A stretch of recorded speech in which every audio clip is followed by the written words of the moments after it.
HIV Care and Treatment 2021. Today's topic is care of CLHIV post-ART initiation. Dr. Puri sir from NACO would be joining us today. We welcome Dr. Rohini Gupta ma'am, the HIV expert. Kiran, can we have the pre-test now?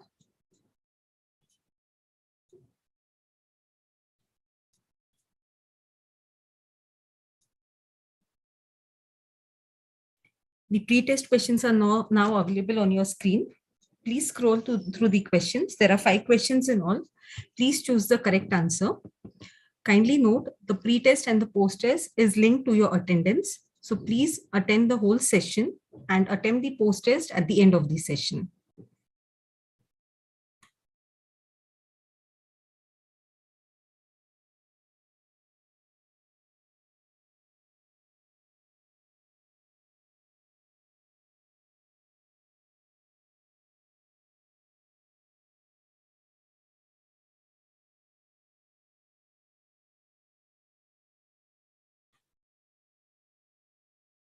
Kiran sir, is the screen visible?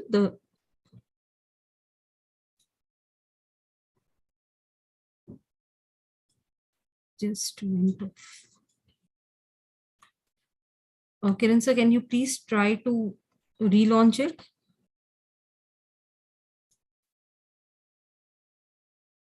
Let's check, ma'am.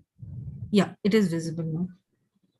Participants are requested to please answer the questions. There are 5 questions in all. Please scroll through the questions and answer all the 5 questions.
We have 5 minutes for the pre-test. Please scroll through the questions and answer the questions.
Another 2 minutes to finish the pre-poll.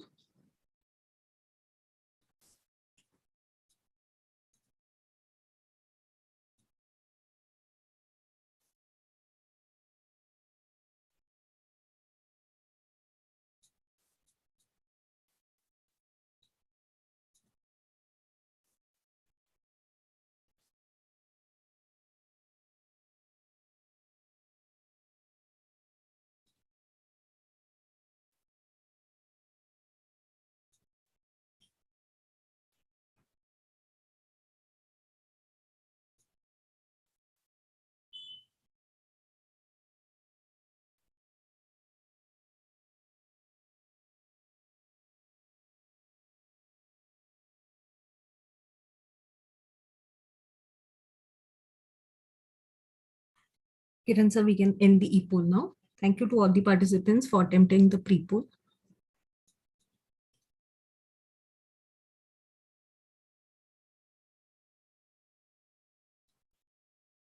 I now request Rohini ma'am to please start the session. Ma'am, you'll have to share your screen again.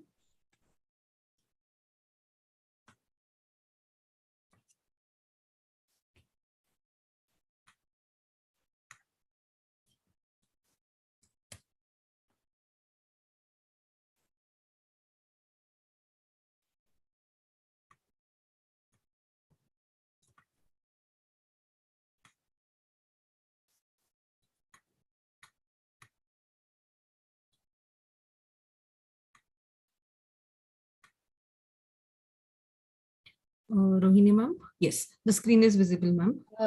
So good afternoon, everyone.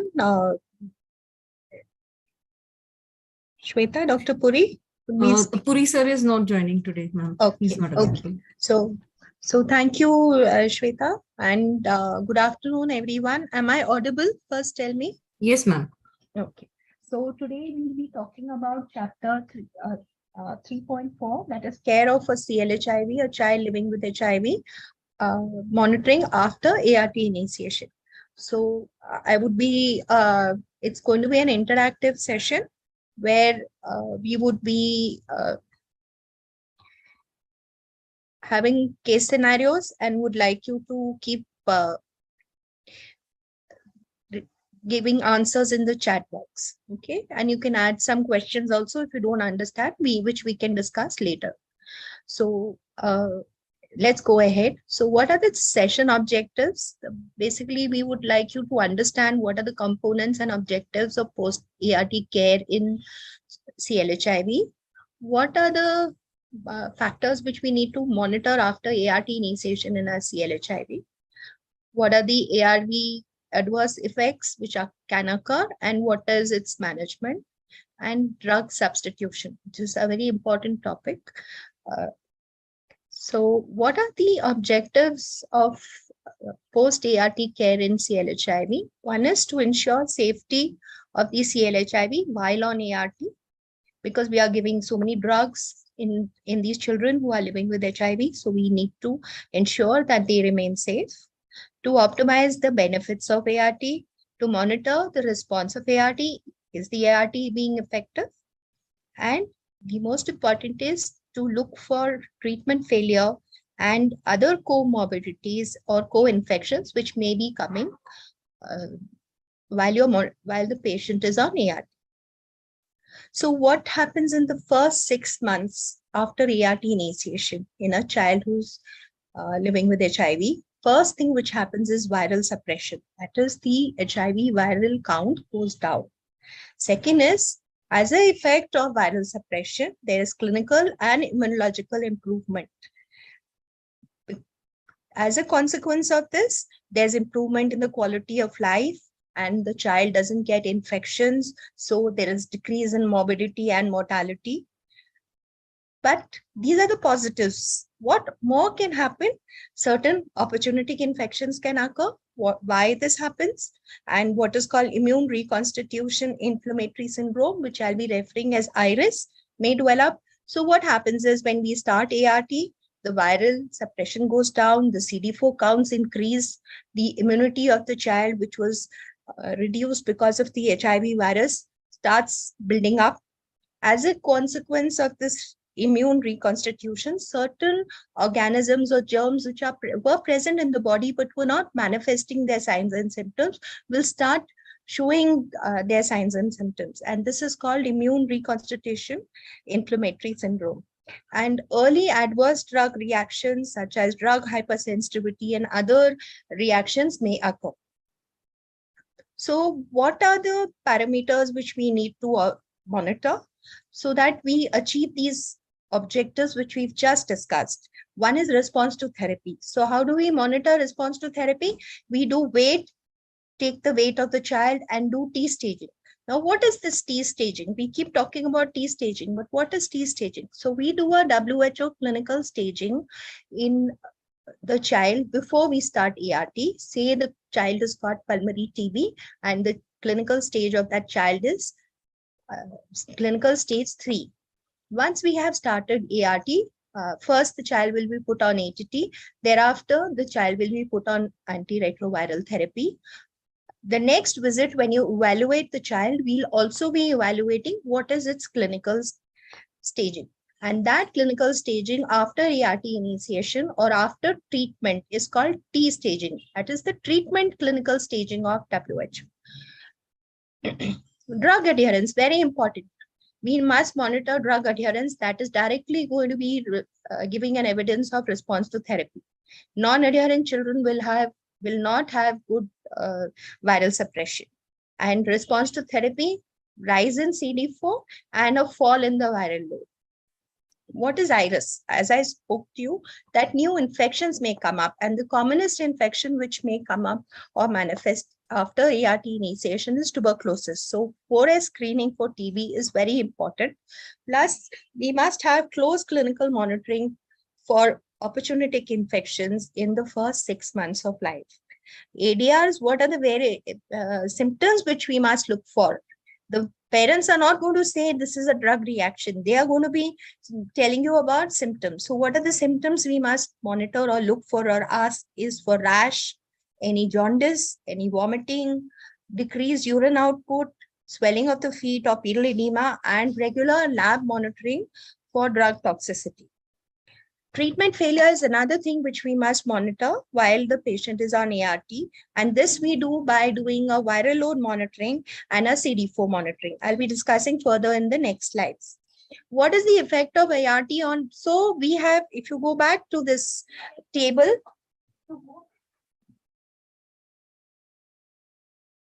you'll find that viral load and CD4 counts are actually going to give you two things, the response to therapy and early diagnosis of treatment failure. So what happens because of ART? So after ART initiation, the viral load will fall, the CD4 count rises, and the immunity becomes better. So the patient or the child will not have opportunistic infections. If the child was having recurrent ear discharge, was having recurrent respiratory infections, the number of frequency of these infections will reduce. While in treatment failure, or if the patient is non-adherent, what happens? The viral load will start rising, the CD4 will start falling, and the immunity, because the CD4 is falling, the immunity will also weaken, and again the child will start getting opportunistic infections. So it's very important that we monitor clinically and we monitor the viral load and the CD4 counts. What are the parameters which we need to monitor in the child? So you have clinical monitoring, as I explained. So what do we monitor in the clinical monitoring? We take a clinical evaluation and the well-being of that child.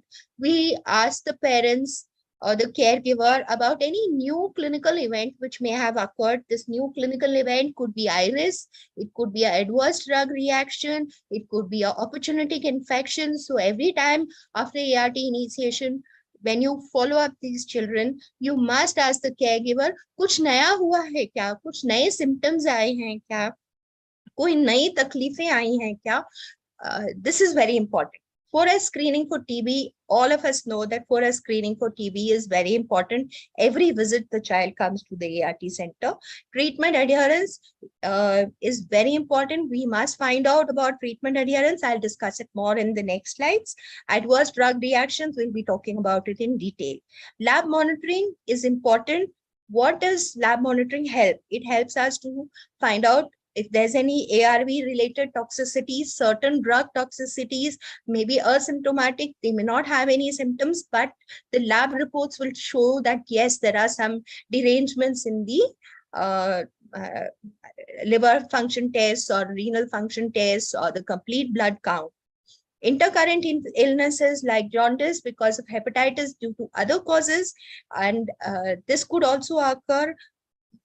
So we must do lab monitoring for intercurrent illnesses also to rule out other causes besides ARV toxicities. Drug-drug interactions also could cause, in example of this is ART in a patient who's also taking ATT may develop drug-induced hepatitis. So we must monitor the liver function test for these patients, because both drugs, ART and ATT, both have side effects or adverse effects on the liver function tests. And other metabolic abnormalities may be there. Immunological monitoring means CD4 testing and viral load monitoring, the most important test which will tell you whether the patient is responding to therapy or not. What are the clinical monitoring factors which we need to do, which is very important? So growth and nutrition, it's very important to assess the growth of the child. So you'll always find that a child who's infected with HIV keeps gaining weight, improving in his height, and this needs to be monitored. And how do you monitor it? We need to put it on the growth charts. The nutritional monitoring is indirectly related to the parameters and anthropometry, which needs to be charted on the growth charts. Developmental progress, we need to find out whether the child has been, or the infant has gained the various milestones they should have gained at that age. I'll discuss this more, how we do this developmental monitoring. It's very important. Most of us who are treating children at the ART center forget about the developmental assessment. Poor screening for TB, for ruling out tuberculosis, is very important.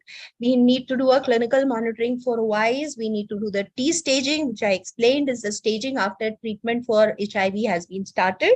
Treatment adherence, very important. And the most important thing is that calculate the ARV drug dosage as per the present weight.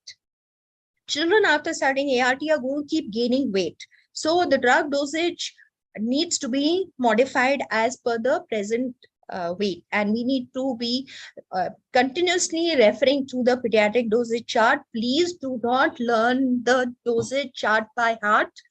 We may make mistakes. It's better to keep a desktop reference nearby, and whenever you have a CLHIV coming to your ART center, this desktop reference of the pediatric dosage chart should be referred to get the exact dose. Okay, and it's in Annexure 2 in the National Guidelines for HIV Care and Treatment. The most important things which most of us forget is the developmental assessment and the calculation of ARV doses. So what is the frequency of monitoring for growth and nutrition? The weight should be recorded at every visit to the ART center. So in sense, we should be having very good digital weight machines for children. Length / height. So length is what we measure up to 2 years of age. Beyond 2 years of age, we can even say 3 years of age. The child can stand without support or without touching the mother, and we can take the height, and it should be recorded 3 monthly. We need to plot both the weight, length or height on WHO growth chart references, and we must find out what are we must identify early faltering of growth. Okay, these could be because of HIV infection or non-response to therapy. It could be because of certain nutritional deficiencies. It could be because of other unassociated chronic infections like UTIs, TB, or chronic diarrhea. So any child who has got growth faltering on the growth chart should immediately be referred to the pediatrician. So this is what is a growth chart. We have these charts in the annexures in the guidelines, And it's also there in the white card as additional attachments for the pediatric patients. This is a weight for age boys chart. It's a WHO chart. So how do we monitor? Every time the child comes, you, according to the age, you plot the weight on this chart. And this is what is this chart. This is a good growth of the child. While faltering means that it goes below the between the two red lines is normal growth. Any growth curve which is going below the red line means that there is growth faltering. Another thing we must notice is plateauing. So if the child was growing well and suddenly the child's parameters are falling down, that is the early detection. Do not wait till it goes below the -2 SD line. We should actually be having interventions or referring the patient to the pediatrician. So we should be actually at this time when the growth chart is becoming plateauing or it is falling down, the down growth is occurring. This is a time that we must consult the pediatrician. Do not wait for it to go below -2 SD. So the next thing is, so these are the three types. So this is for girls is pink, for boys is blue. Similarly, we have weight for height for age charts, growth charts for girls and boys, which need to be charted. Similarly, we have for older children more than 5 years, and those are IAP, Indian Academy of Pediatric charts. All these growth charts are available in the guidelines. You must take printouts and chart the growth of the children living with HIV and put it in their white cards. So these are three growth curves to be simple to understand. So if it is going upwards, then the child is growing well. If the growth suddenly flattens or what is called plateau, then we need to urgently assess, and best is you refer to the pediatrician to say that we've been charting the growth of this child and the child was growing well, but now the growth curve is flattened. Losing weight is seen when the growth curve starts falling down, like seen in this. So urgent intervention, but I would say that this is the time when intervention should be taken, steps should be taken, not wait till it starts falling down. Developmental assessment. So this is what is the development chart, and it's available in the white card. So how do we use it? It's very simple to use. You do not need to learn by heart that the child develops head holding at this month and the child has holds a head steady by this month, turns head to the sound. All these things, learning by heart is not required. Just use the development chart. So we take a pencil and we put it over here. So if the child's age is 5 months, all the milestones to the left of this pencil should have been achieved.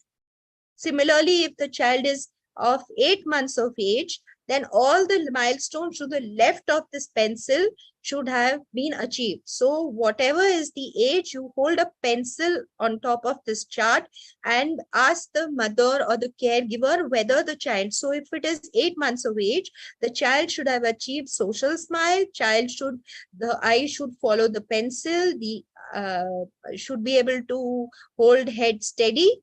Rolling from back to stomach may not have occurred, may have occurred. Looks towards the sound should have been occurred. Transfer objects from hand to hand may have occurred, but the upper limit for it to occur is 9 months. So even if the child does not achieve transferring objects from hand to hand, the next visit we must make sure that at 9 months this child should have achieved this. Any milestones which should have been achieved have not been achieved means that the delay in achieving these milestones, and therefore we must refer these patients to the pediatrician. So there are certain red flag signs. Red flag signs are these alarming signs. So if you just want to remember, if a child cannot perform the following activities by this age, it indicates a developmental delay and we need to take action fast by referring to the pediatrician. So what is it? Hold an object placed in the hand by 5 months. reach out for objects by 6 months, sit unsupported by 12 months, walk by 18 months, and run by 2.5 years. So if you have parents and they come and tell you that the child has had his first birthday and is not walking, so that is not delayed, because the upper limit of walking is 18 months. That is why it's very important that we assess the developmental age of this child, or whether the developmental milestones have been achieved by using this chart. So what a clinical examination, we must always do a head-to-toe examination, especially in the first 6 months after starting ART, because these children are going to have certain infections which the caregiver may not be telling you, but you need to. So you need to have a head-to-toe examination. We must look at the consciousness. Is the child lethargic? Does the child have signs of oral thrush? Is there any signs of wasting or malnutrition? Ask if there's any difficulty in swallowing, fever. Is the child looking pale? Is the child having fetal edema? Are there any signs of vitamin deficiency? Any signs of muscle wasting? Features of opportunistic infections, like have some new lymph nodes come up, some skin lesions have come up. So a head-to-toe examination is very important in children. What are the warning signs that some new clinical event has occurred? That is, there is weight loss. There is sudden onset of fatigue or loss of appetite. The child was doing well, but now has started having vomiting or recurrent loose stools. The child is having recurrent episodes of fever. Please explain to the parents that you measure fever not by the back of your hand, but by the thermometer. So you must teach them. You don't need to put the thermometer in a child's mouth. You need to put the thermometer below the arm. Nowadays, you have these, because of COVID, a lot of parents have learned how to take the temperature of their children.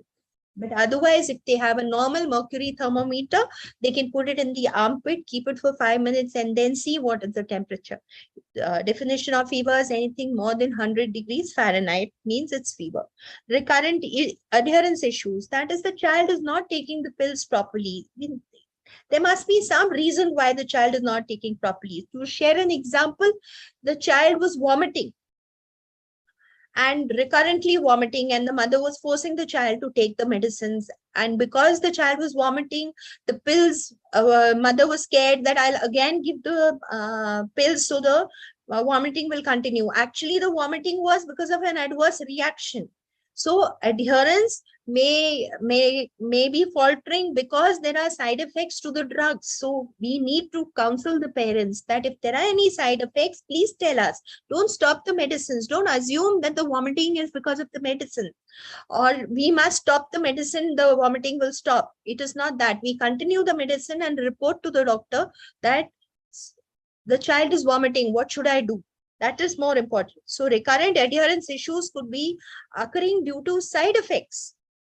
There's a sudden fall in Cd4. The Cd4 was rising, suddenly the Cd4 has fallen, or the viral load is rising.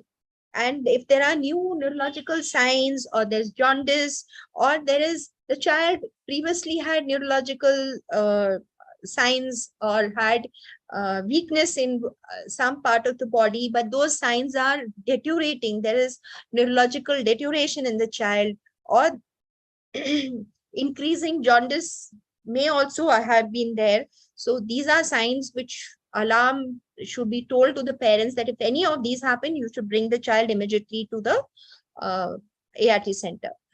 Adherence monitoring is one of the most important monitorings which we must do.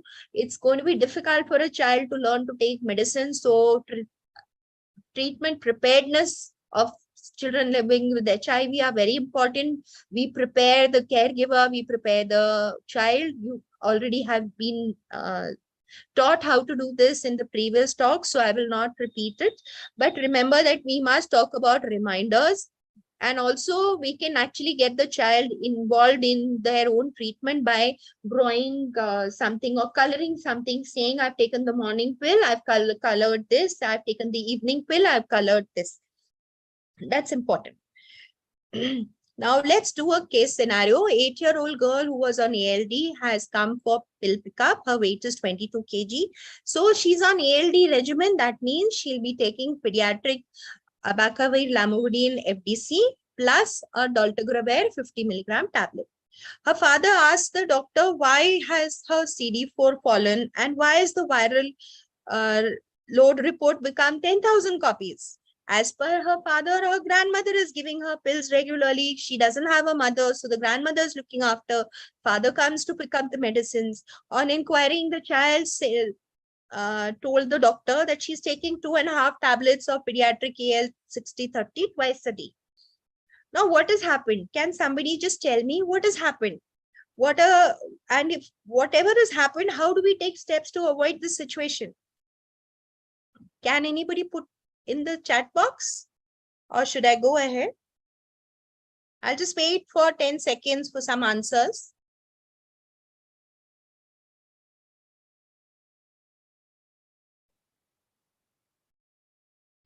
Okay, so let's go ahead.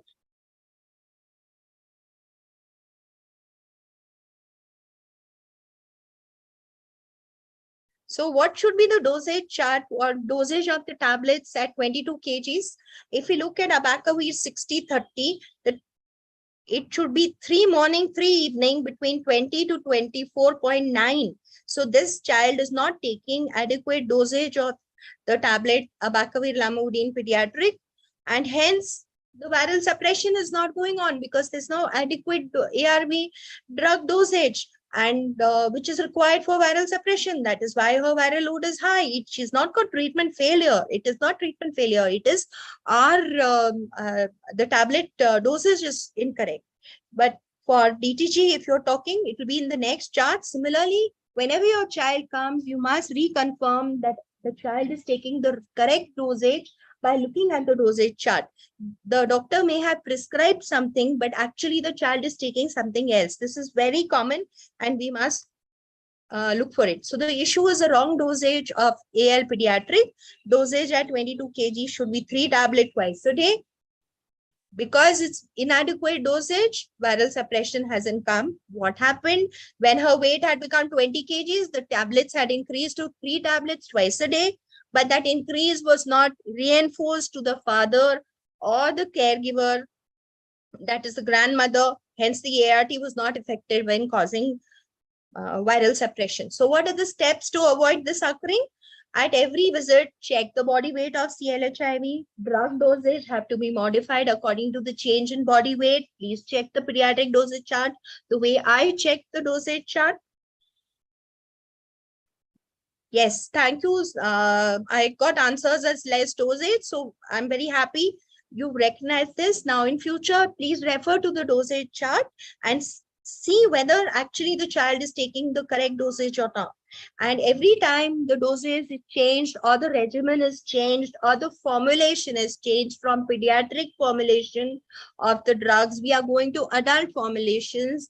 We need to tell the child caregivers that this is happening and now the dosage is this.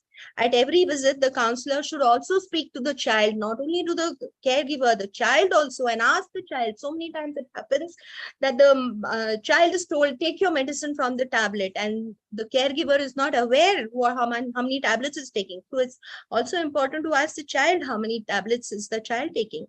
The medical officer should reinforce the dosage change to the caregiver and the child, and the pharmacist should also reinforce it. The best practice is to write the dosage chart on the bottle with a mark.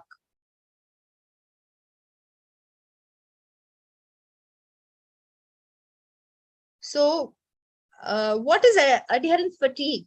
You'll find that the parents and the child, they are very enthusiastic about taking the tablets. But after 2 years after ART initiation, you find that the adherence has started falling. The reason is that the child feels, I've become now okay, now I don't need the medicines. If I keep missing 1 or 2 tablets in a month or sometimes, it will not make any difference because I become strong now. The same thing may happen with the child that I've got fed up of eating these medicines. Why am I taking medicines? Why aren't my friends taking medicine? Those psychological distress may come. This is more common when a child goes into adolescence. The shifting into adolescence has more issues in adherence. And caregiver is also tired of looking after the child. And after some time, the caregiver will say, take your medicine yourself. So reinforcing adherence, talking to the child and the caregiver is very important. What is the lab monitoring? I think it's the same. This has already been covered in adults, but let's revise. So the CBC or the complete blood count is done at baseline. If the child is on zidovudine-based regimen, then after 15 days of starting ART, or CBC has to be done. After 1 month of starting, another test has to be done. Another test has to be done at 2 months, and a third test has to be done at 3 months. After that, usually zidovudine-induced anemia occurs in the first 3 months of, though it can occur later on also, but usually it's commonly seen. It occurs in the first 3 months of age. Nowadays, we are shifting our children from zidovudine from first line, and zidovudine has been kept as a second line drug. But we must remember that whenever a child is on zidovudine, we need to monitor the complete blood count. Now, what do you see in the blood count? Just sending the sample is not enough. We need to see the report and see what is the HP. If the hemoglobin falls below 9 grams, then that means the child has developed moderate anemia, and this is a time that we need to shift the drugs. So just sending the sample is not enough. It is important to see the reports. And thereafter, every 6 months, when you're doing the sampling of the CD4 count, we need to do a CBC.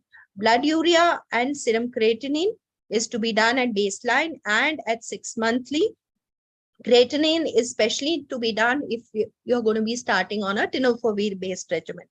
LFTs, liver function test or ALT is needed at baseline and at 6 months, and every 6 months thereafter. But remember that if there is symptoms of jaundice, we can advise a liver function test anytime. So symptom directed investigations can be done anytime. It is not said that if the child at 3 months developed jaundice, but in the chart it's not written that we do LFT. We can do LFT if the child has symptoms suggestive of hepatitis. Urine analysis is to be done at baseline, and if the child is adolescent is on tenofovir-based regimen, then we repeat after 6 months, and then every 6 months. Similarly, lipid profile, especially if we are going to be putting the child on lopinavir, ritonavir, ARV drug, then it is to be done at baseline and repeated every 6 months. CD4 count, of course, is to be done at 6 monthly. Pregnancy test, we do in adolescent girls, but we don't force them to do it. If we find that there is, she's missed her period and there are suggestions that she may be pregnant, only then do we do the pregnancy test. So be very sensitive when we are handling adolescent girls. It doesn't, this pregnancy testing doesn't mean that all adolescent girls have to every 6 months get their pregnancy test. No, it is if they have suggestions of missing periods, then we need to do it. Okay. Screening for TB has to be done at every visit. Plasma viral load is done after 6 months of ART initiation, then at 12 months of ART initiation, and then every year. So if we start ART, say today is 8th August. If I've started ART in August, then we would be doing the next viral load in February. Okay. Then after that, we would be doing the next viral load in August. And thereafter, every August, we would be doing the viral load. There are certain people who feel that it is 6 months and then 12. It's 6 months after ART initiation and 12 months after ART initiation, and thereafter every 12 months, once in a year. So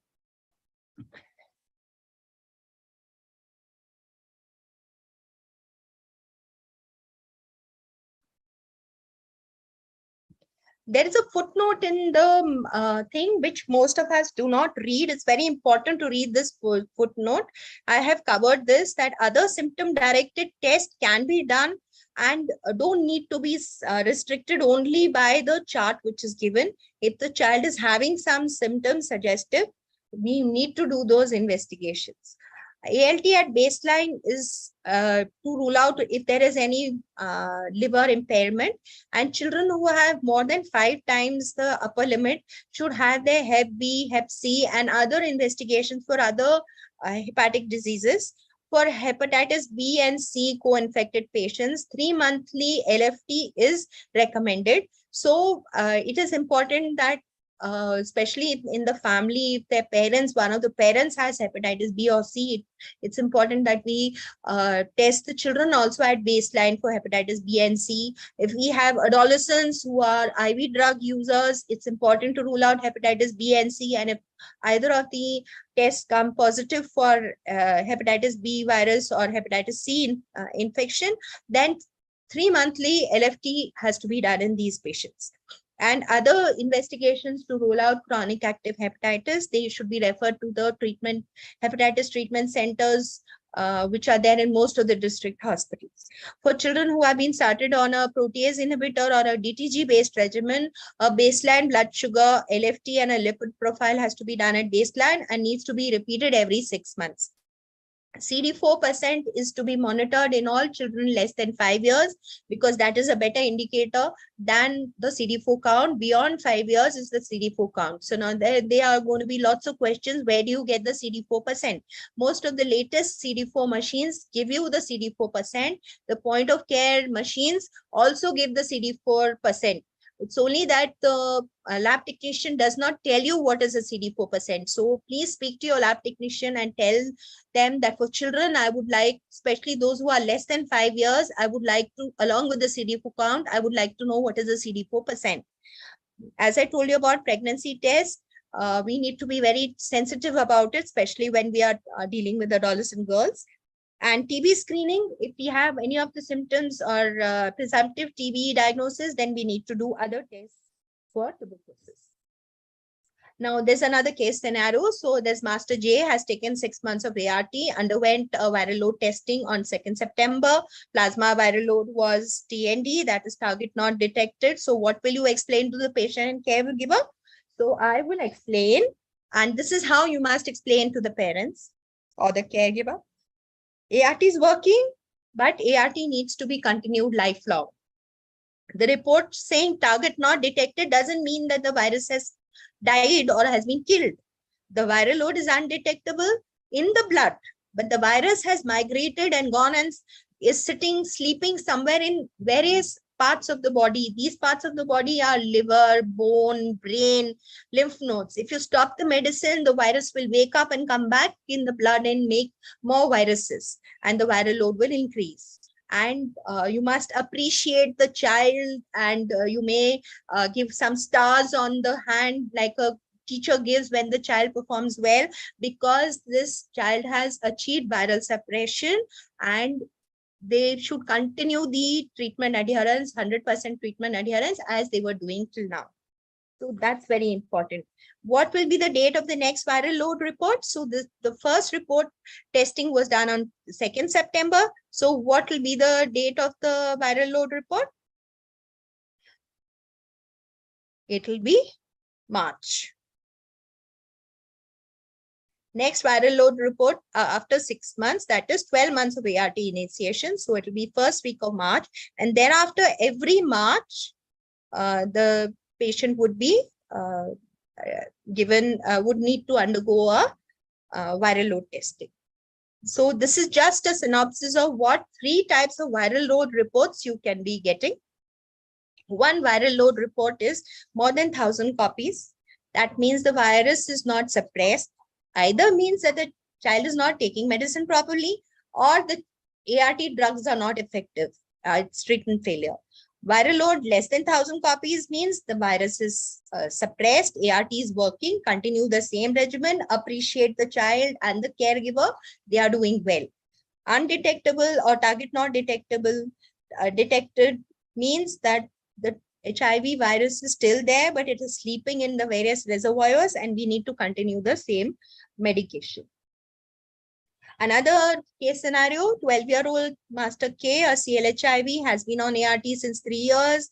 He says he takes his medicine daily, never has missed the dose, underwent viral load testing on 15th November. Viral load test was 10,687. So what does 10,687 mean? It means that the viral suppression is not there, because anything more than 1,000 copies means the ARV drugs are not causing viral suppression. That can be because of two things. One is that the adherence is not proper, and the second is that these drugs, this virus has become resistant, and these drugs are not effective in these resistant viruses. So what is the answer? The counselor will provide 3 sessions of special adherence counseling. It's called enhanced adherence counseling, a very focused counseling both for caregivers and for the child. The details of this enhanced adherence counseling will be covered in separately in another session. Most important thing in children is that we must check the dosage of the ARV drugs prescribed. Is it correct? Because maybe the child is not achieving viral suppression because not taking the right dose as per the weight. Find out, though it's been prescribed properly, is the child taking? So the first thing is, has it been prescribed? Has the doctor updated the dosage as per the dosage chart? Second, find out whether the child is actually taking the correct dosage. And efforts should be efforts should be put in to find out what is the reason the child is not taking the drugs properly. Why is the child missing drugs? Is there some confusion? Who's giving the medicines? How are they monitoring? Maybe the school timing has changed and now the child is taking the medicines in school, which is very wrong. The child will never take the medicine when their friends are around. They must be missing those doses. So we must keep following up our children and finding out, is there any change in their school timings? If the school timings have changed, especially those children who go from primary to secondary, their school timings change. So even the timing of the drugs will have to be changed and done accordingly to the school timings. Disclosure of HIV status. This is one very important thing. Usually disclosure is done around 10 years of age when the child becomes an adolescent. And we find that adolescents have, though this child is 12 years of age, is an adolescent. And the child doesn't understand why I'm taking all these medicines. So disclosure of HIV status, if not done, needs to be supported. The ART team should support the parents or the caregivers for HIV disclosure. When adherence is more than 95% in the last 3 months, after 3 sessions of enhanced adherence counseling, we do a repeat viral load. So Master K had been provided 3 steps of 3 step-up counseling sessions. The repeat viral load is after this is 5,329. So what is the next step to be done? So the next step is recheck the child's adherence. Maybe the counselor has not calculated the adherence properly. So that is why calculation of adherence is very important. And nowadays we have, instead of sitting and counting, we have these apps which is available for calculating adherence. The next thing is check whether the child is taking, again, recheck, is the child taking the dosage properly? Maybe the caregiver doesn't know how much the child is taking. Second, rule out stockouts.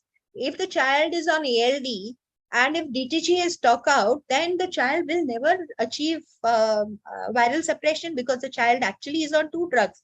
So that's important. Before we say that there's treatment failure, we need to check all these things.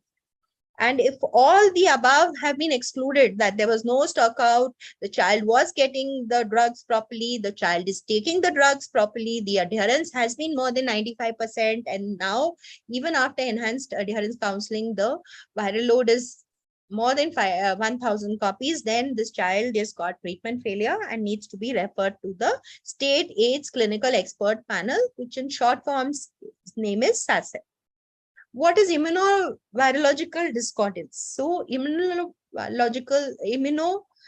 virological discordance is a very big term, but in simple words, it means that plasma viral load is suppressed. It's less than 1,000. But the CD4 count recovery, because as I showed you in a table before, that as the ART starts working and the effect of the ART drugs start, the viral load will come down and the CD4 counts will rise up. In this situation, the viral load has come down, but the CD4 counts haven't risen. And this is called despite the viral suppression. In these cases, the CPT, that is co-trimoxazole preventive therapy, needs to be continued, because even though the viral suppression has occurred, but the CD4 being low means the immunity is still not recovered. And this is a generic slide which works for adults and for children. So that's why you must remember that even in adults, if there's a discrepancy between the viral load suppression, but the CD4 has not recovered or the immunity markers haven't recovered, then we need to find out what are the cause. And the common causes for this to occur is a recent viral infection. Commonly nowadays is COVID infection. Other infections concurrently, hepatitis B and C is known to cause lower the immunity, and in these cases, the CD4 may not rise. Leukopenia, that is low WBC counts. This can occur where it could be because of ARV induced, zidovudine induced. It could be other drugs the child is taking, nephrotic syndrome or other immunosuppressive therapies, which has caused the WBCs to go low, and hence the CD4 counts also are low. Recent immunization is known to cause CD4 variability. So ideally, if you find that the CD4 is low, then repeat a CD4 after a month and see, especially if there's recent immunization.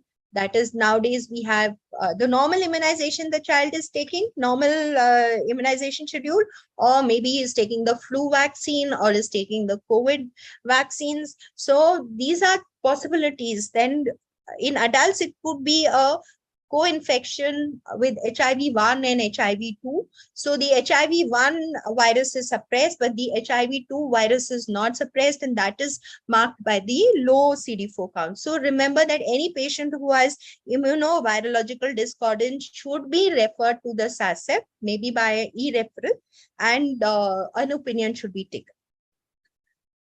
So when do we stop CD4 monitoring? We stop CD4 monitoring in children who are. So there is a question, I'll take this question later. Madam, how do they arrive at 1,000, and would it not be good to try for TND?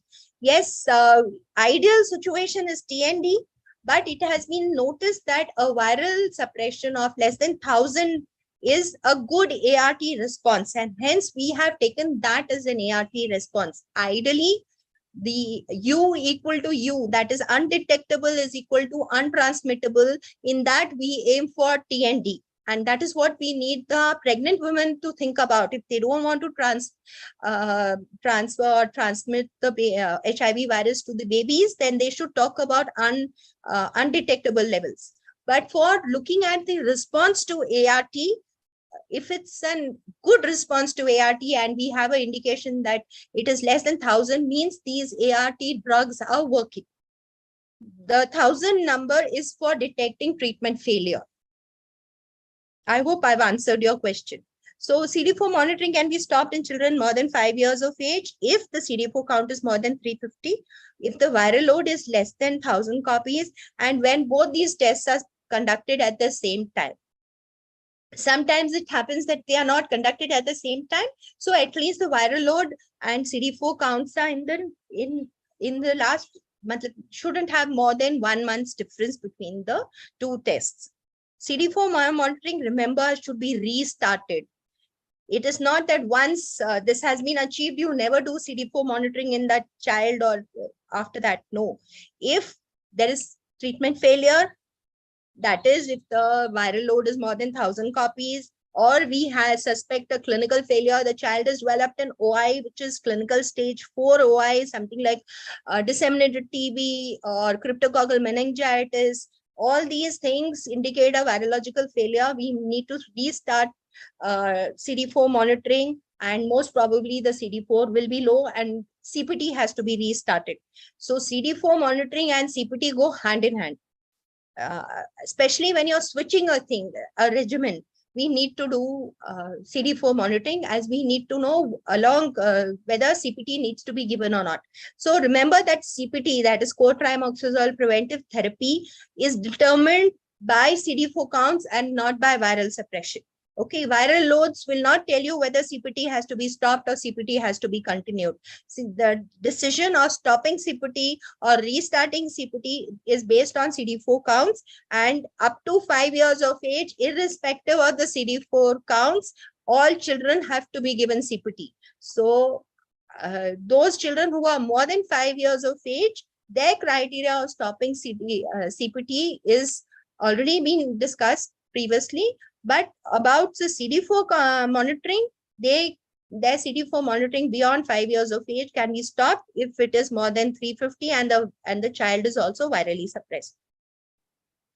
And remember that the treating doctor can request for a CD4 or a viral load test whenever clinically indicated. Only thing is, you need to ensure that the clinical indication is not a numerical value that let's see how much is the value, but there is a clinical situation which warrants a repeat testing earlier than when it has to be done.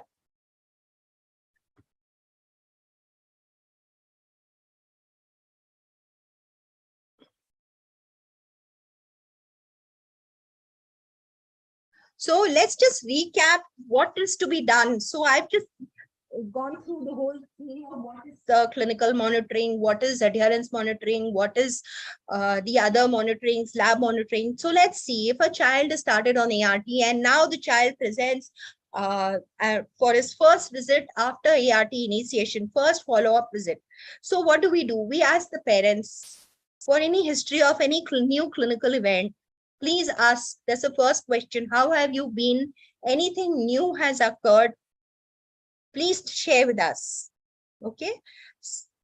Find out the various signs of adverse reactions, which I said, that is rash, vomiting, nausea, decreased urine output, any swellings in the body.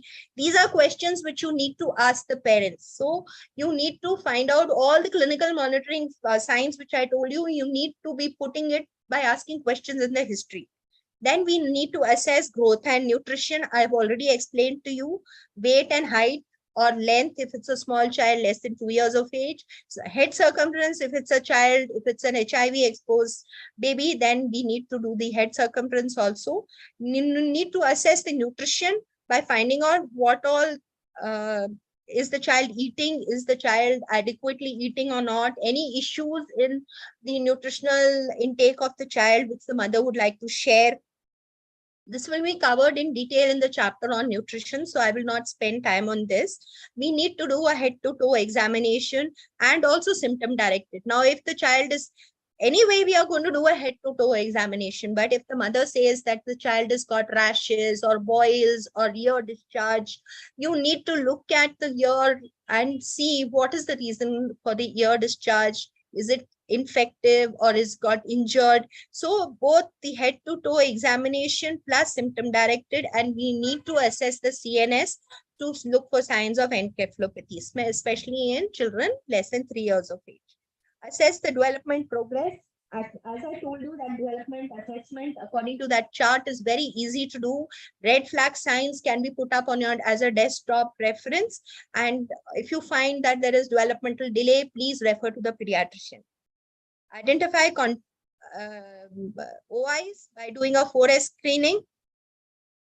You can ask them that previously before starting ART, the child used to have recurrent diarrhea. Has the incidence reduced? Has the incidence increased? Previously, the child used to have rash.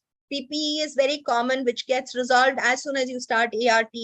Ear discharge, the incidence of ear discharge and recurrent respiratory infections, has it reduced or has it increased? T stage of HIV disease, we must find out, because any new or recurrent 3 or 4 stage event indicates that there is a new event. There may be a treatment failure, So it's very important to do the clinical staging after assessing it. Check the lab reports. In this lab report, what are the important things? We would be checking for the ARV toxicities which come up in the lab reports. We look at the CD4 counts. We look at the viral load reports. Then we check the adherence to ART. So we must evaluate the child and caregiver both separately. We must also check whether the CLHIV is taking correct dosage, understand whether they've understood that ART has to be lifelong, it has to be continued. In between, we forget to ask this. And the child understands, I'm okay now, okay, I can stop the medicine. Or even the caregiver says, okay, now the child is virally suppressed, let's stop the medicine. So these reinforcing, so check adherence to ART and counsel for reinforcing that adherence is important, it's lifelong therapy. Check the correct dosage. Calculate the drug dosage as per the weight band by looking at the pediatric dosage chart. Review other medications like ATT and CPT. Think about drug interactions. Make the dosage adjustment. So remember that along with ART drugs, even the ATT drugs dosage needs to be changed. So we need to look at the ATT drug dosage chart to see that the child has gained weight. So now what should be the dosage? Reinforce that dosage in that child, in the caregiver. And if it's an adolescent, then you need to talk to the child also. CPT dosage also changes as per weight. And you'll realize that when you start ART in children, they show a very good response. They will become more active, they'll start eating more, they'll start growing taller, and the weight, the growth charting will actually tell you how much difference has occurred as a response to the ART.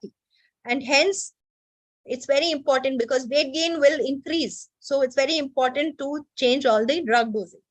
Discuss the findings. So it's very important. You've done all this examination, everything. Now the caregiver wants to know, how is my child doing? So please spend 15 seconds to 20 seconds explaining to the caregiver that things are going well. If things are not going well, then explain to the caregiver that things are going well, not going well, and where the problem lies and how they can support, how the ART staff can support them. And this is especially true when you have adherence issues. And if it's an adherence issue in the adolescent, then disclosure of HIV status. So these are very important things that we must discuss with the caregiver. Provide referrals as needed. So this is also important if you find that there are some developmental delays or certain infections which needs, or certain findings which needs a pediatrician's opinion, please refer the patient to the pediatrician. If other referrals, other investigations for tuberculosis are required, please give them those referrals and explain to them that just sending the investigations are not enough. They should come back and find out what are the reports of the infection of these investigations.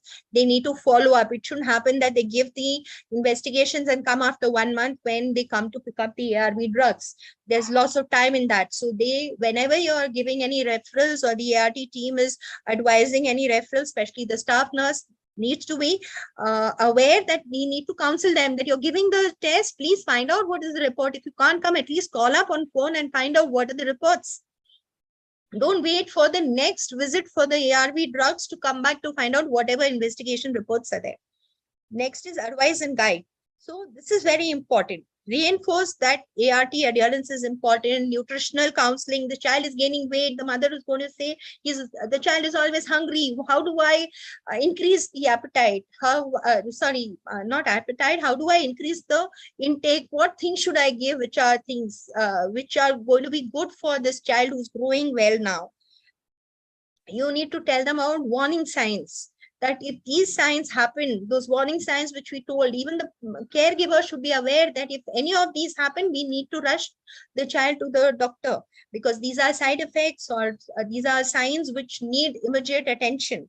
And the next visit needs to be scheduled, and frequency of visit depends on the response to ART.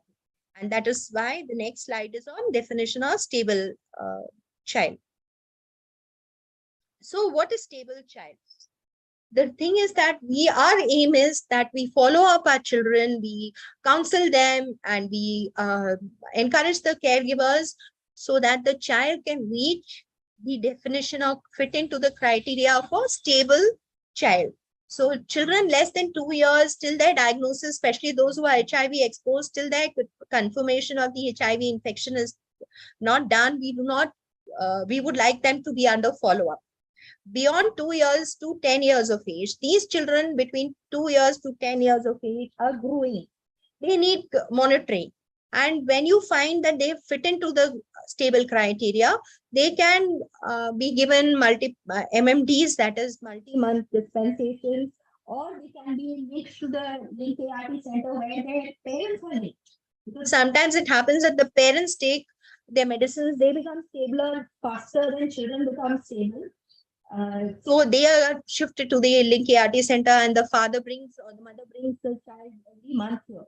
So if the child becomes fits into the criteria for a stable child, these children can be linked with their parents to the link ART center. But remember, those who are linked to the link ART center, when they come back after 6 months for their viral load Cd4 testing or viral load testing, they should be clinically also evaluated. The white card needs to be taken out, and especially children need to be evaluated. Their growth pattern, their growth chart needs to be plotted to see in those 6 months when the child has been taken, or the 1 year when the child has been taking medicine from the link ART center, has there been some growth faltering? How is the child performing? So just doing blood tests for those who are linked from the link ART center is not enough, at least in children. They need to be evaluated clinically, and their growth and development needs to be evaluated. Nutritional assessment also needs to be done. And counseling the mother, because the child is growing. So you need to explain to the mother, maybe the child is now having other problems, developmental problems, which they have not told the doctor in the link ART center. So what is a stable child between 2 to 10 years of age, receiving ART for at least 6 months, virally suppressed, that means a viral load less than 1,000 copies, should be on the same regimen. There should not have been any change in the dosage or the formulation. That is from a pediatric formulation, the child is switched because the weight has gone up to an adult formulation. So no changes in the drugs, dosage or formulation in the last 3 months. So in the last 3 months, the child is taking the same dose and the same formulation.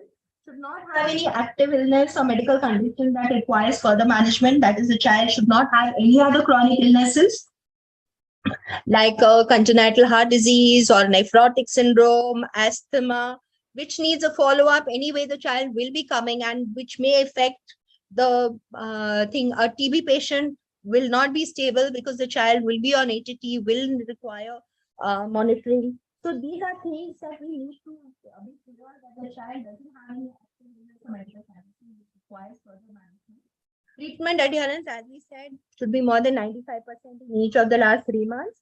And the child's weight for age should be more than -2 ST, or weight for height is more than -2 ST. So growth chart plotting is very important, especially if you're going to be labeling somebody stable, a child stable, and are planning to give MMD or are planning to refer to the link ART center. So this is important. I've already told you what is this charting. I had shown you the charting. So I hope you all start charting now. So what is the stable criteria for more than 10 years? To make it simple, by 10 years, the child is developed, has now become an adolescent, and the same criteria as in adults are to be followed. So what is an adult stable patient is a child more than 10 years, the same criteria are to be followed. Now let's talk about adverse effects of ARV drugs which are given in children and its management. Most of it is going to be a repetition because it's already been covered while discussing the adult ARV drug reactions. So we can label the ARV drug reactions or adverse drug reactions is a short form called ADRs. So ADRs can be classified as onset. So acute is immediately starting within a week of drug use. Subacute is few weeks up to 6 months. And late is prolonged drug use more than, so the ADRs to that drug occurs beyond 6 months of prolonged use. The first 6 months, there is no issue. What happens after 6 months is, so in that case, the ADR is of late onset. Severity of ADRs can be mild, moderate, severe, or serious, or potentially life-threatening. So there are 4 grades of ADRs, which I'll be explaining later. Remember that ADRs or adverse drug reactions can have mimics. Mimics means they can have similar things which may not be ADRs, but we are missing out. We are labeling it as adverse drug reactions, but actually in reality, there are something else. One is opportunistic infections. So if you have a child with jaundice who has hepatitis A infection, will have symptoms of hepatitis, jaundice. We may think it is jaundice because of the ARV drugs.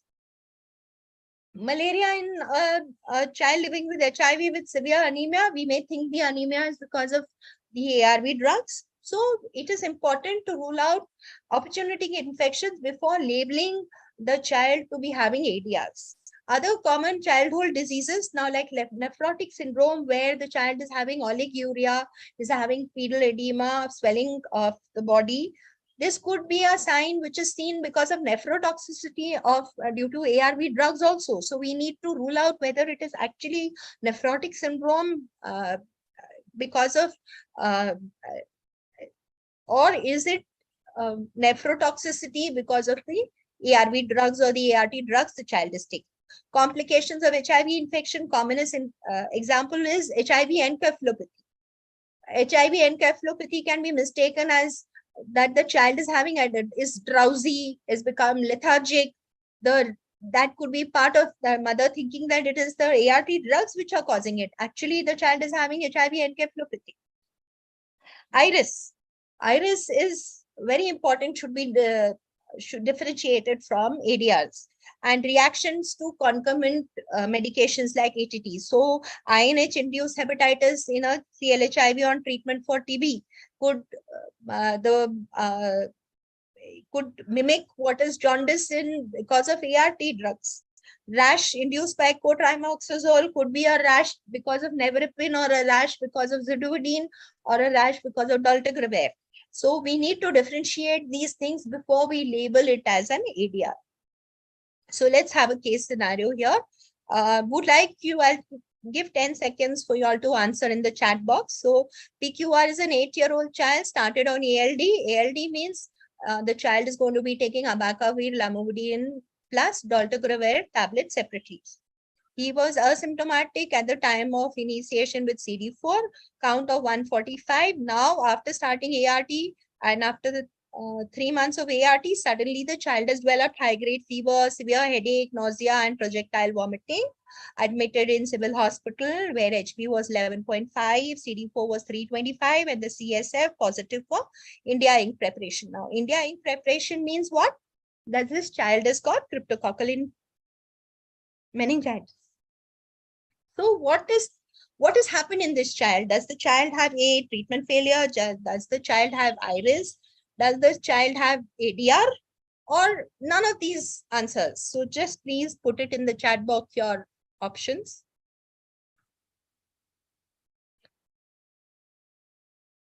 Any more? Should I wait for another 2-3 seconds? I've got 2 answers. Okay, I'm very happy that you all have got the right answer. So what has actually happened here is iris. It is not an adverse reaction because of the ART drugs like dolutegravir, which can cause vomiting, or even sometimes abacavir can cause vomiting. It is a OI infection. And how do you diagnose iris? What is the point of differentiation between an opportunistic infection and saying it is iris is that in iris, the CD4 count doubles or more. So the baseline CD4 was 145. And if it was an opportunistic infection, the CD4 would not have increased. The CD4 would still be low. But because we are saying it is iris because the CD4 count has doubled. And the child has got cryptococcal meningitis. So actually this child has got iris. Good. So the answer is B. Now we have another case scenario. A 6-year-old child, Master I, is diagnosed as HIV positive. Weight is 27 kgs, HB 7.8, and was started on ALD. On day 6 of therapy, he developed fever, breathlessness, and generalized rash. Can you tell me what is the diagnosis?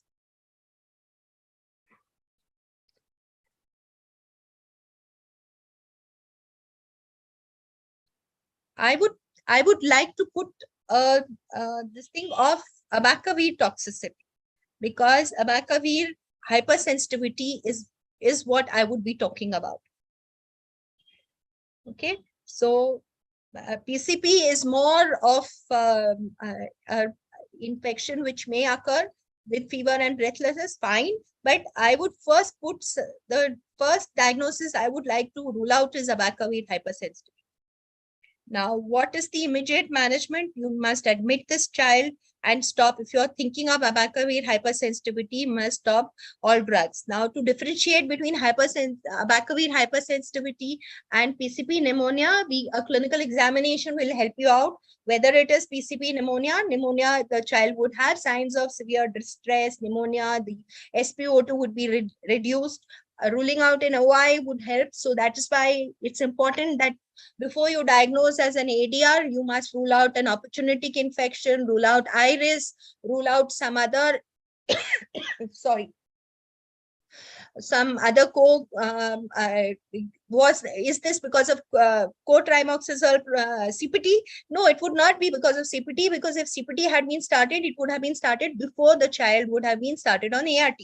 And they would have given time for the CPT to be reactions to occur. So this is important to know, that when you're diagnosing ADR, please rule out OI, please rule out iris. I'll repeat this when we go ahead. But if we are thinking of abacavir hypersensitivity, we need to stop all the drugs, admit the patient, because the patient may worsen. And an ART drug modification, yes, it is to be done. Abacavir should not be re-challenged. Once you have diagnosed as abacavir hypersensitivity, then we should not re-challenge or give abacavir again. And for changing the regimen, we need to give an referral to the PCOE or SASEP for an opinion, stabilize, let the patient stabilize, and then change the regimen.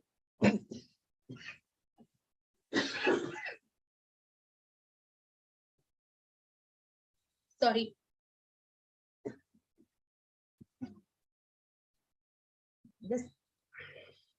Yes, stop ABC. I'm happy. So just let's revise what are these fatal hypersensitivity reactions or ADRs. It occurs in 3% to 5% of adults and children. We need to monitor any patient who's been started on abacavir. The risk of abacavir increases with the presence of HLA-B 5701 allele, but that doesn't mean that we need to force them to do this test before starting abacavir. Our guidelines do not say this.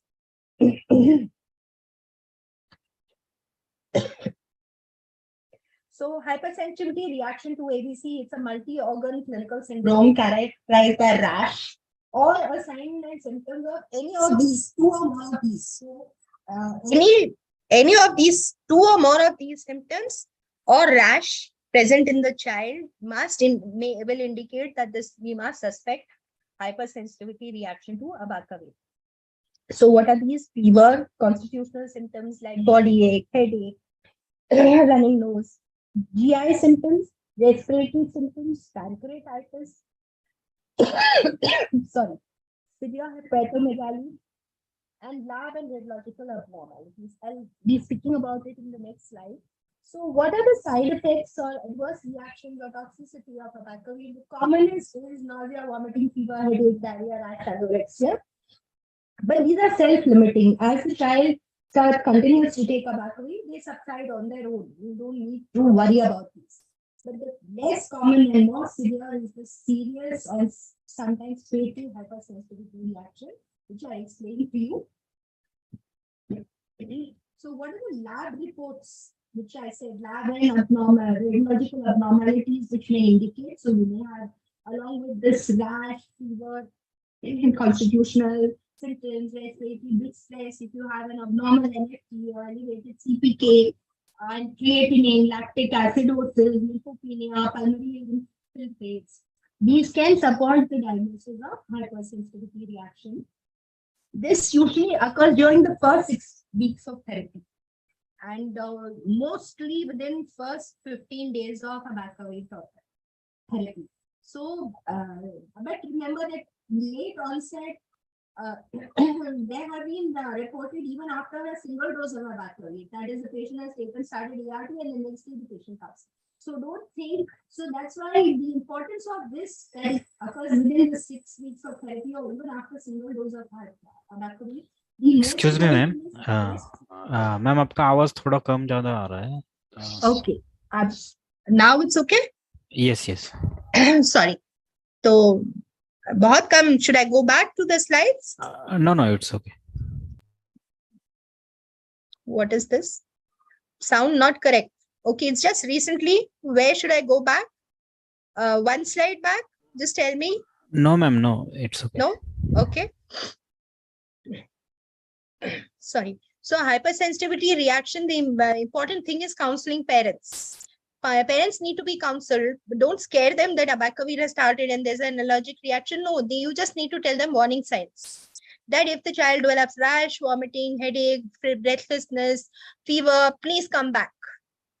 And especially in the first 6 weeks after ART, don't tell them that it's because of side effects. That the doctor will assess and see whether it is because of side effects or adverse reaction or it is an opportunistic infection. We just need to counsel the caregivers that if these warning signs, which I explained to you earlier in that slide, the caregiver should know that if any of these happen, please rush the child to the hospital. And if you are suspecting Abacavir hypersensitivity, then we should not re-challenge, as re-challenging can cause severe hypotension and death. Rare side effects are drug reactions with eosinophilia and what is called Brest syndrome.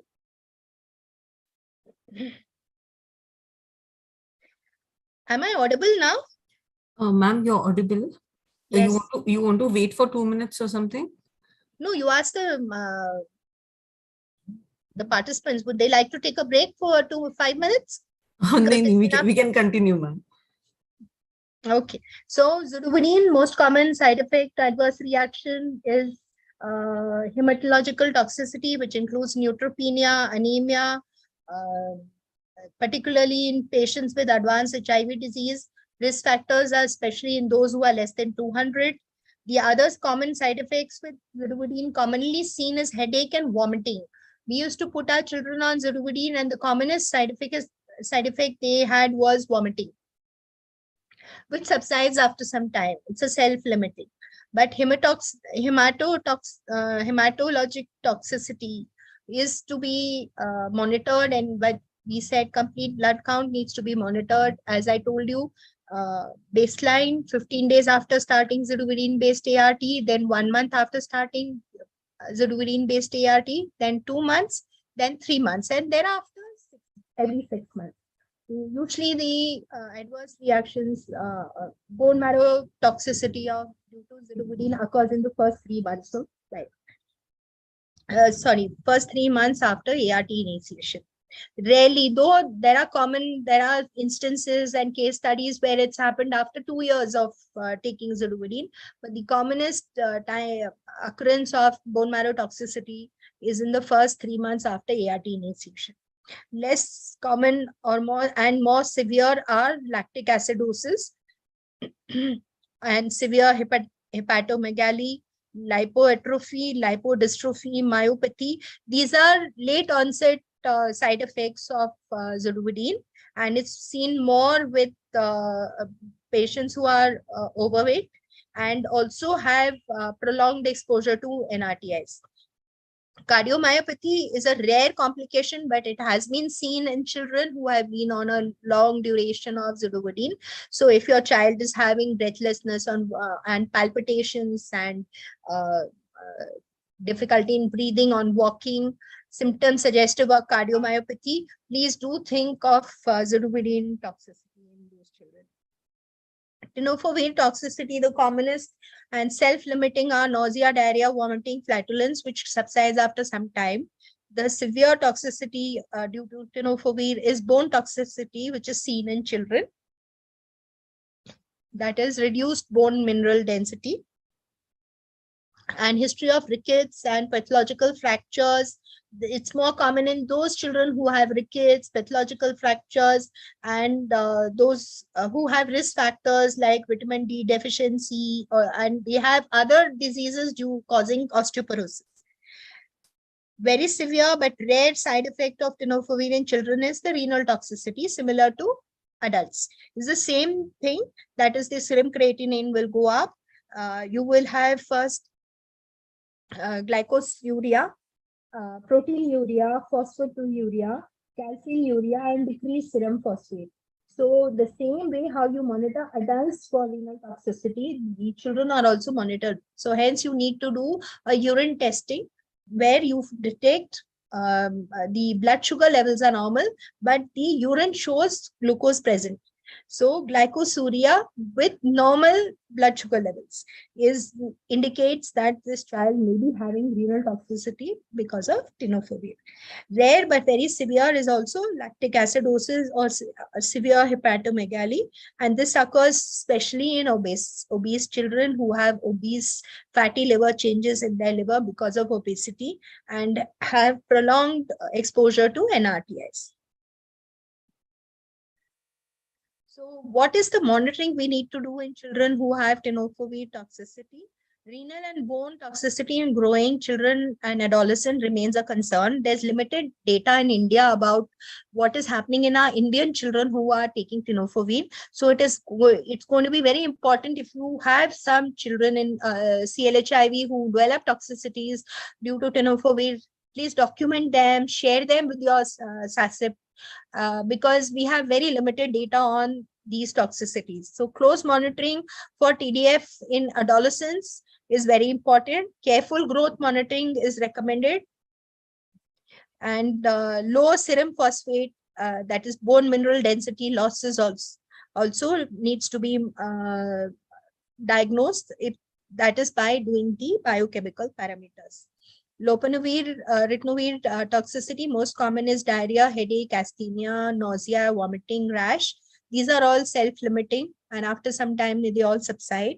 The common side effects of Lpvr is hyperlipidemia, especially hypertriglyceridemia and insulin resistance. It's more seen in girls than boys. Hence, it's very important to do fasting lipid profiles in all children who are being started on lopinavir and follow up every 6 months with fasting lipid profiles. Rare but very severe are ECG abnormalities, and these are seen more in those who have pre-existing combustion system defects and may prolong the PR or the QRS intervals.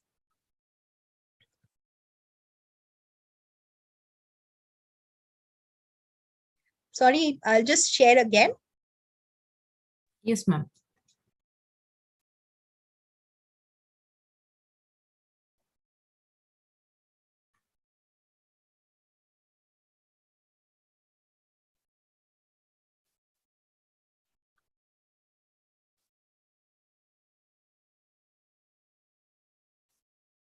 So is it visible? Yes, ma'am. Right? Yes, Okay. ma'am.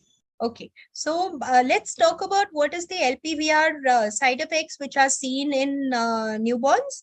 These toxicities may be caused by drug itself, or it may be due to an inactive ingredient in which is present in the syrup, which acts as a preservative.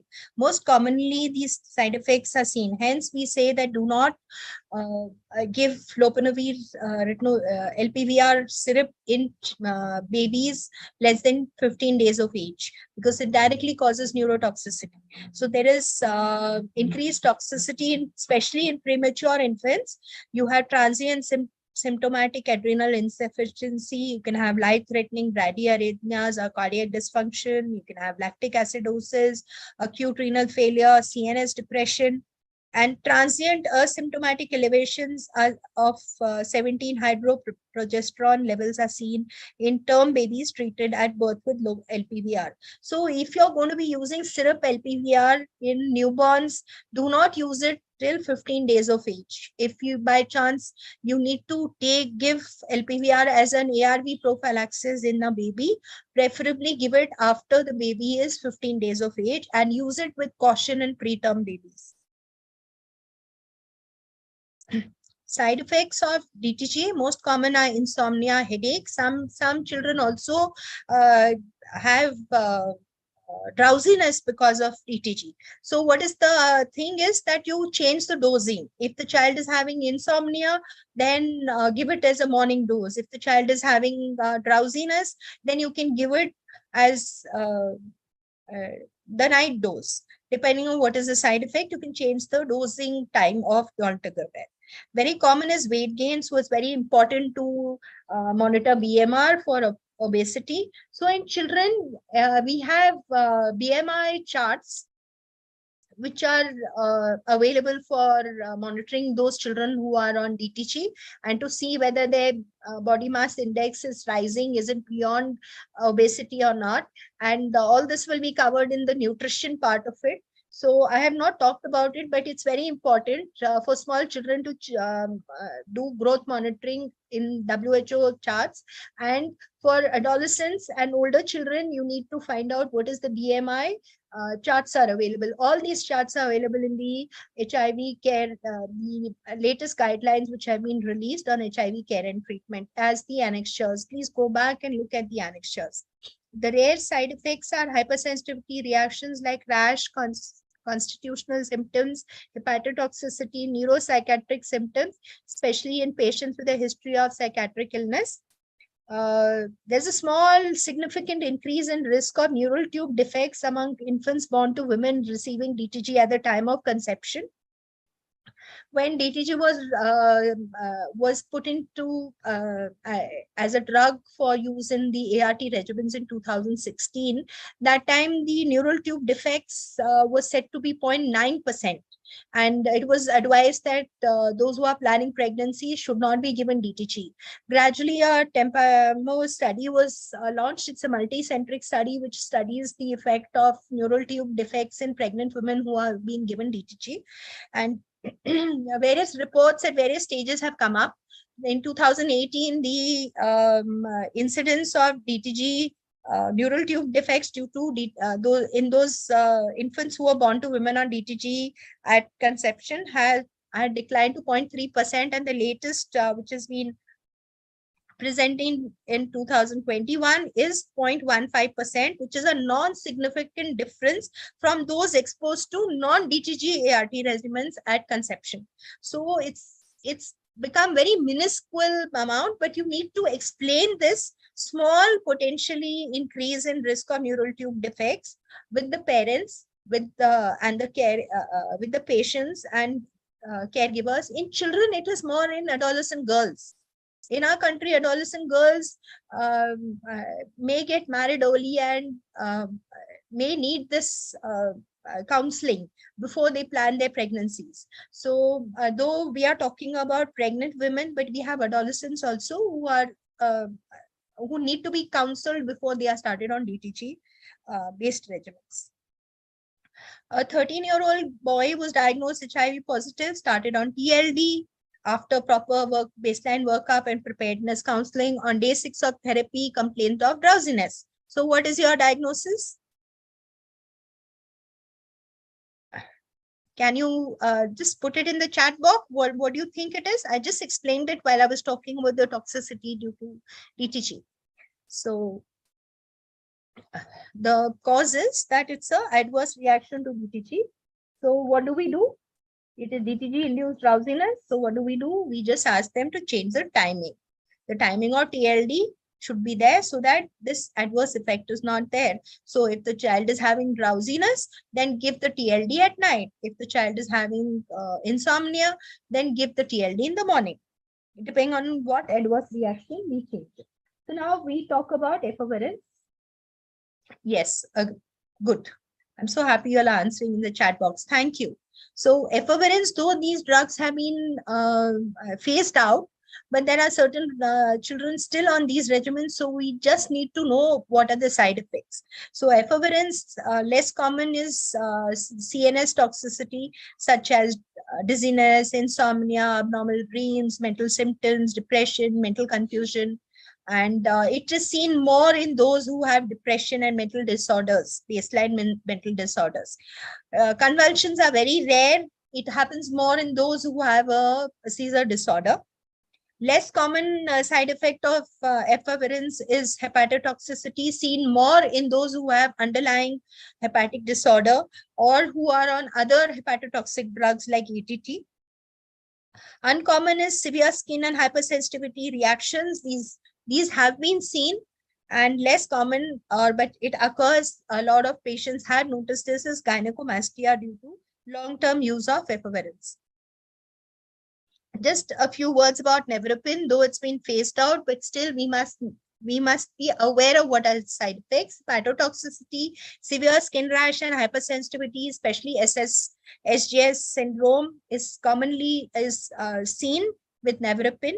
And it is more in pregnant women who have high CD4 counts and high baseline CD4 counts, more than 250 in women and more than 400 in men.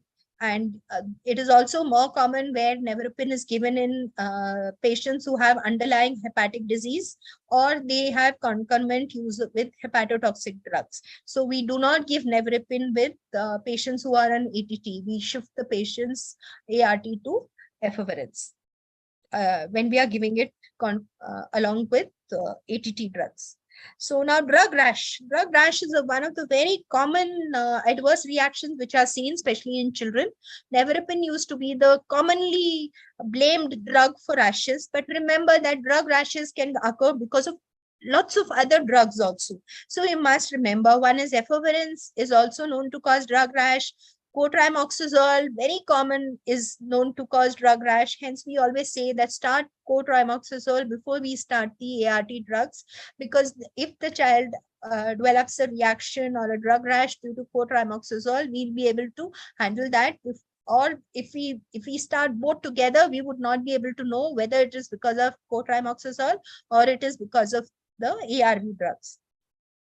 Certain centers have reported lamivudine to be a offending drug. There are sporadic reports on zidovudine, lopinavir, atazanavir, ritonavir, darunavir. Lately, there have been lots of reports of dolutegravir causing rashes. Sorry.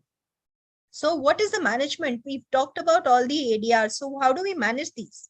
So whenever you have an ADR, you suspect an ADR, please rule out opportunistic infection and malignancies, exclude IRIS, grade the adverse reactions according to severity. I'll explain how you do the grading. Give symptomatic treatment, see what is happening with symptomatic treatment. And if the grade is life-threatening adverse drug reaction, stop all drugs, let the patient stabilize, and then you can restart the ART regimen once the patient has stabilized after taking a sacipopenia. So this is what is called grading of selected clinical and lab toxicities. This has been picked up from the latest national guidelines for HIV care and treatment, Annexure 4. Please have a look at this, because this has told you that what is a mild toxicity of when you're monitoring hemoglobin for zidovudine, what is moderate, what is severe, what is potentially life-saving. So these grading, this Annexure 4 gives you for lab parameters, and it also gives you grading for other clinical symptoms also, such as drug rash. So this is just a snapshot of the first few lab parameters, but there are a lot of more parameters which have been graded. So what is mild one? Mild one is symptoms causing minimal or no interference with usual social and functional activities. Moderate grade is symptoms causing greater than minimal interference with usual social and functional activities. Severe or grade 3 is symptoms causing inability to perform usual social and functional activities. and potentially life-threatening or grade 4 is that symptoms causing inability to perform basic self-care or medical or operative interventions are needed to prevent permanent impairment or disability or death. Okay, so please have a look at this. If you want, you can take printouts and keep it as a desktop reference. I've taken this as grading for for drug rash, which is a very common adverse reaction which you see in your daily practice in the ART center. So at the ART center, drug rashes are the commonest adverse reactions seen. So grade 1 is just an erythema pruritus. Grade 2 is you have diffuse maculopapular rash or dry desquamation. Grade 3 is vasculation. That is, you find blisters are formed and these blisters are filled with fluid. These blisters can also be burst and ulcers may be present. All this comes as grade 3. What is grade 4? Grade 4 is that mucous membrane involvement is there. That is, you have involvement of this rash inside your oral cavity. You have signs of Stevens-Johnson syndrome. You can have signs of toxic epidermal necrolysis. You can have signs of erythema multiforme. You can have signs of exfoliated dermatitis. So the suggestion is that you grade the rash. Hence, the counseling behind this is that you must tell the caregiver, if there's rash, please come and show us, because you can follow up your patient whether the rash is grade 1 or grade 2, and you can follow up the patient whether it is becoming worsening or it's improving. And you can also take an opinion from your dermatology colleagues to find out whether this rash is, because there's a lot of confusion about measles and ADR drug rash due to ARV drugs in children, because measles is a very common infection in children beyond 5 years of age, though less common now because measles immunization second boostering doses have been given. But there is always a confusion because these maculopapular rash is similar to what happens in measles. So it's important, the counseling is that you must tell the caregiver, rash hua, please bring the child back and take opinion from your dermatology. Now, what is the management? So why do we do grading? We do grading to know how to manage the patient. So if it's grade 1 and grade 2, that is mild or moderate, what do you do? We give symptomatic treatment. We do close monitoring to see whether the adverse reaction is improving or it is worsening. Okay. If it is grade 3, that is severe, it is usually necessary to discontinue the suspected drug until the condition resolves, and subsequently we substitute that drug with another drug from the same class and we take an opinion from SASIP. Grade 4 is severe or life-threatening. We stop all drugs and we hospitalize the patient. We note it down in the white card in red that this child is allergic to this drug and should never be re-challenged. And after the patient stabilizes, alternate substitution is suggested after taking SASIP opinion. So what is drug substitution? So drug substitution means a single drug in the ART regimen is changed because there is an adverse reaction to that drug. Okay, it doesn't mean that you have changed the whole regimen. You have just substituted one drug. So there are 3 drugs given in the ART regimen. Out of those 3 drugs, the child has developed an adverse reaction to one drug.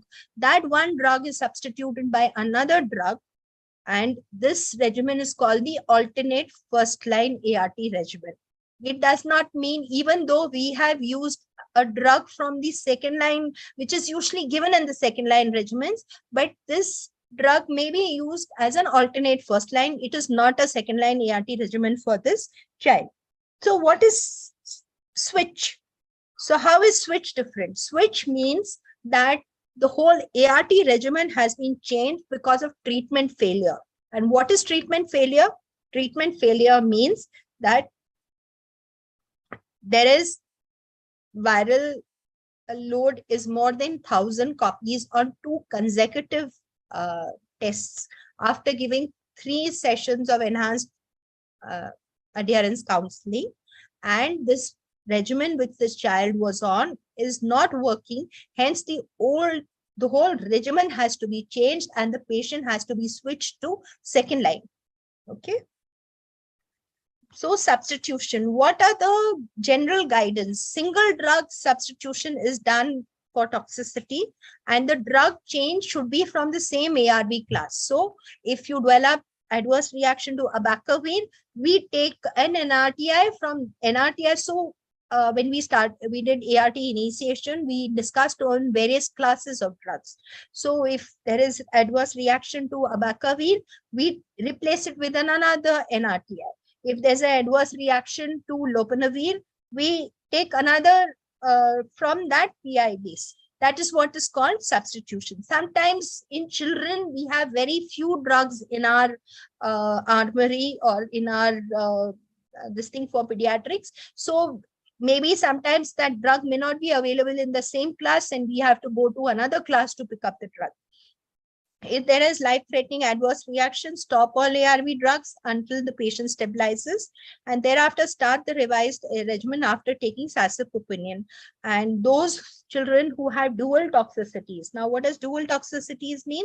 The child developed abacavir toxicity, then was put on zidovudine. The patient developed anemia because of zidovudine. So actually developed toxicity to two drugs. These are children who need expert opinion on what should be the ART regimen and should be referred to pediatric HIV experts or PCOAs who are available at the PCOAs. Just to recap what was taught in the ART initiation in children chapter, because the substitution is based on this only. That is, tenofovir is advised in children more than 10 years of age and more than 30 kgs. So if we are substituting abacavir with tenofovir, we can only substitute in those children who are more than 10 years and 30 kgs. We cannot substitute in any child who is less than 10 years or 30 kgs. So that is very important to remember. DTG 50 milligrams can be given in children age more than 6 years and weight less than more than 20 kgs. So we cannot give DTG in a child less than 6 years and 20 kgs. But abacavir, zidovudine, and lopinavir have no age criteria. They can be given, or these drugs can be used as substitution in all ages of children, but the dosage chart should be as per weight band.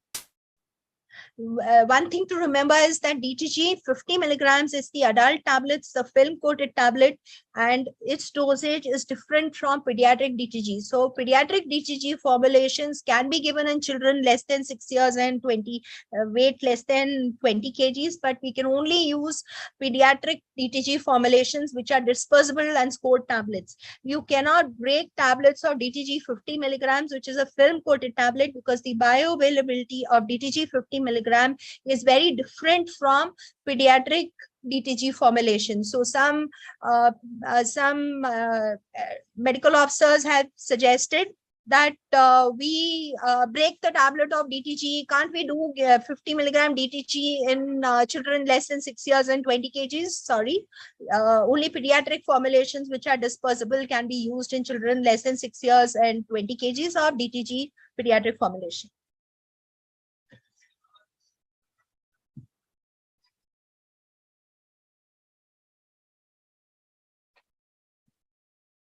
So let's go ahead about substitution. Would you all like to take a break for a minute? Should we come back after 2 minutes break? Shweta? Ma'am, we can just finish it. Okay. It's already 50. Yeah, 350. 350. Okay. What is the ARV toxicity? So if there is toxicity due to abacavir, so we have 3 weight bands where we can talk about it. So if the age is less than 10 years and weight is less than 30 kgs and there is no anemia, then we can give zidovudine. If the age is more than 10 years and 30 kgs, it's very simple. We can give tenofovir.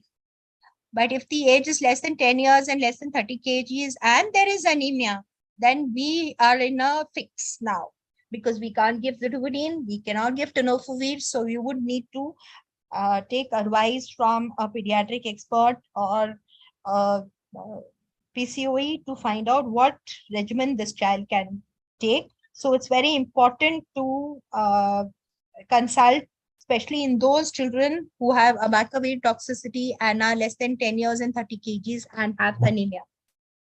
Those who have renal toxicity because of tenofovir can be substituted with abacavir. It's very simple. Those who are on zidovudine and have developed anemia, they need to be substituted. So those who are less than 10 years and 30 kgs, it's abacavir. Those who are more than 10 years and 30 kgs, it's tenofovir. Those who have developed adverse reactions to lopinavir in children more than 6 years and 20 kgs, lopinavir can be substituted with DTG. Those children who are between 3 to 6 years and 10 to 20 kg weight, where we cannot give DTG, we would be giving efavirenz. But those children who are less than 3 years and less than 10 kgs, we would give nevirapine. Can somebody tell me why we have made this? This is the only place where we have made less than 3 years and 10 kgs and age between 3 to 6 and 10. The reason is that efavirenz cannot be given to children less than 3 years and 10 kgs. Hence, we have to use nevirapine. All these will be solved once we have pediatric DTG formulations available. Then we would have kind of stopped using efavirenz and nevirapine, and the answer to this would be the whole of DTG weight band wise. But till we have DTG pediatric formulations available in the program, we need to go back to using, if we have developed adverse reactions to lopinavir, ritonavir, we need to go keep efavirenz and nevirapine in our hands, so that if there is a child who is less than 3 years and 10 kgs, then we would need to use nevirapine if they have developed adverse reactions to lopinavir, ritonavir. Efavirenz and nevirapine, very few children are on this, but these are the same. If it's more than 6 years and 20 kgs, DTG. If it is less than 6 years and less than 20 kgs, lopinavir. Same is with nevirapine.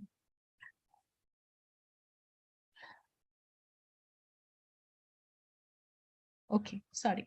So now we talk about dual toxicity. So if the child is developed toxicity because of abacavir and zidovudine,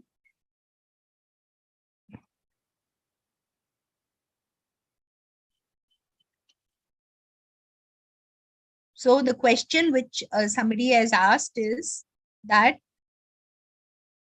except for DTG, nevirapine, efavirenz, all other ARTs come in the form of FTCs. How can we decide what is the culprit? So that is why I explained to you that each drug has its own adverse reaction, which will require substitution.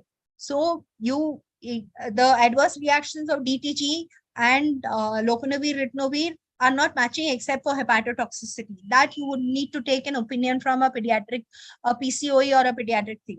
Otherwise, there are specific adverse reactions to specific ARV drugs. If they are overlapping adverse reactions, then you need to consult a pediatric HIV expert who are available at the PCOEs. The important thing what the medical officer needs to do is to identify that it is an ADR. I hope I've explained, you are satisfied with the answer. So if there is a dual toxicity because of abacavir and zidovudine, and the child is 10 years and more than 30 kg weight, then it is tenofovir. If it is the child is between 6 to 10 years and 20 to 30 kgs, then we put the child on Lpvr DTG. And we need to be very careful when we are shifting, because actually for children, this is the third line drug and there is going to be no drug available after this. So a step up adherence and close monitoring of these children who are going to be put on alternate this regimen of Lpvr plus DTG, because if this child fails on this, there's going to be no other drug available for it. So it's important to have close adherence monitoring in this. If the child is less than 6 years and less than 20 kgs, then we need to consult the PCOs or pediatric experts to find out what regimen can be given to this child. Now, if it is nevirapine, efavirenz and lopinavir, all three together, if they are toxic, they have toxic toxicities because of all three drugs. Then age more than 6 years and more than 20 kgs, it will be DTG. But in children less than 6 years and less than 20 kg, where we can't give DTG, we would need to again refer to PCOE or pediatric experts. So it's very important. What we have learned is that we have very few drugs in the pediatric population, and hence reinforcing adherence is very important. Now, transitions. Just one or two slides about transitions, because there were a lot of things about transitions. So transition to an optimal regimen, which is going to cause, so DTG is a very good drug which causes viral suppression very fast. And within 4 weeks, it's known to cause, to the earliest onset of is 20 days. It can cause viral suppression, and it's very resistant to viral resistance. It's very robust. It doesn't cause any viral resistance against it. And so it's a very good drug to be given in the first line. Vis-a-vis, we would like to keep Zidovudine as a second line drug. Hence, it was planned that there'll be transition of ARV drugs in children who are virally suppressed.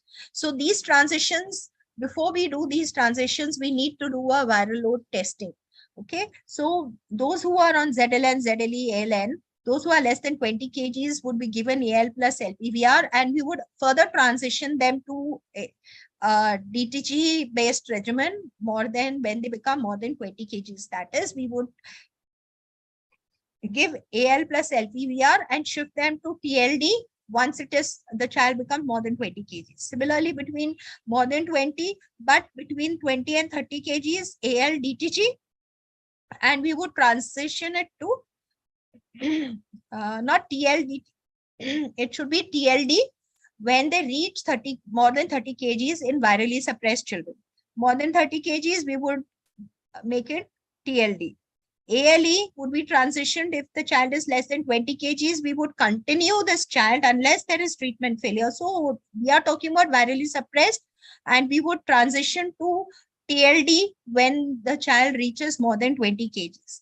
If the child is between 20 to 30 kgs, we put on ALD and transition to TLD once the child becomes more than 30 kgs and more than 10 years. Those children who are on AL, Lpvr or ZL plus Lpvr and are less than 20 kgs, we wait for them to reach 20 kgs and transition to ALD. But sometimes we can also think those who are on ZL, Lpvr, we can transition them by reducing the pill burden. Okay, but TLD is what, ALD is what we are waiting for. So we wait for the child to gain weight till 20 kgs, where we would be putting the child between 20 to 30 kgs on ALD. And when it goes beyond 30 kgs, we would be putting the child on TLD. So just two more slides. This is the pediatric dosage chart, which you need to have a look and keep a printout on next to you when you're seeing patients. So as you can see, if you look at abacavir, lamivudine 60-30 tablets, so you can come to know that at between 10 to 13.9 kgs, it's 2 tablets morning, 2 tablets evening. Similarly, the dosage change for various formulations of lopinavir, ritonavir, and the other side is for darunavir. These are for all second line drugs, and these have been included because in children we do not have darunavir, but sometimes it's very difficult to make a third line or a second line regimen. Hence, these drug dosages are kept. For you all, mostly it is the first page up to DTG, TLD. Till here, these are the important drugs which need to be printed and kept for you. The rest of the drugs are more for those cases in which the patient is on treatment failure. So this is the last slide. Any questions? Okay. So the last slide is ARV-related adverse effects may overlap with other things like opportunistic infections, iris, other childhood diseases, and side effects of concomitant medications. Most ARV-related side effects are self-limiting, and our symptomatic treatment usually helps. adverse reactions need to be graded, and we must think about non-adherence if they are going to be adverse reactions, and a proper counseling for an understanding child and caregiver before ART initiation. So thank you so much. This is for a HIV-free generation where we have no child born with HIV. Thank you so much. Thank you, ma'am. Kiran, can we please give mic access to everyone now? Done. Thank you. Participants are requested to please unmute their mic if they have any questions. And I'm sorry I went ahead. No issues. It's No a issues, huge, Yes. huge topic, so I needed to cover the important topics. So apologies if I've gone beyond 3:30. No problem, ma'am. Participants are requested to please ask questions if there are any questions, or you can even type in the chat box.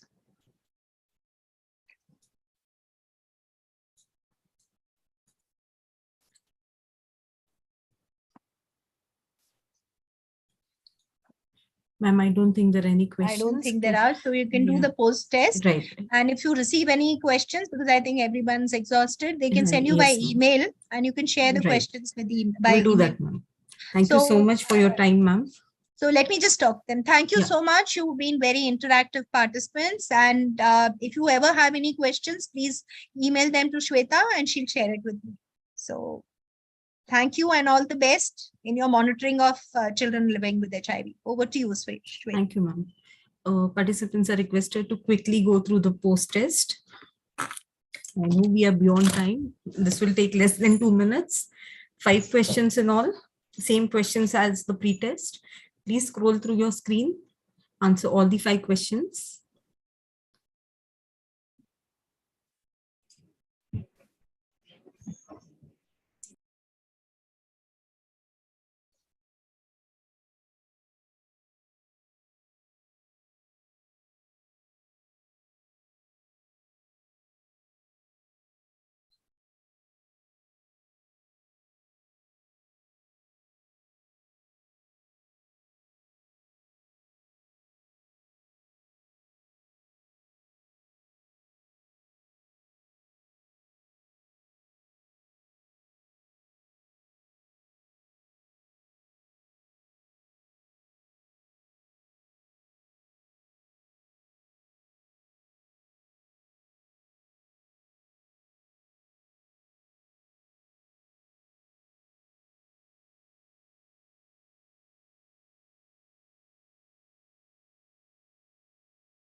Kiran sir, can we have the feedback questions, please?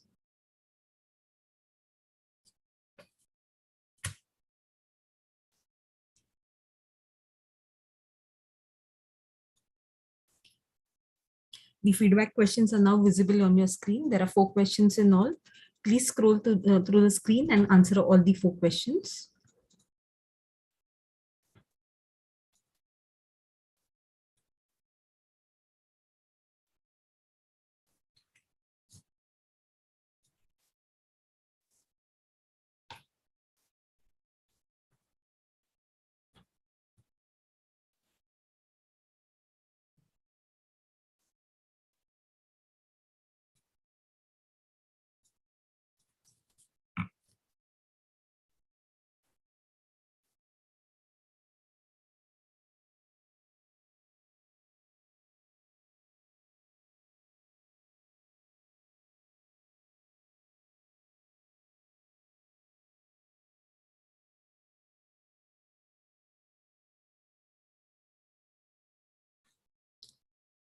Kiran, we can end the feedback e-poll now.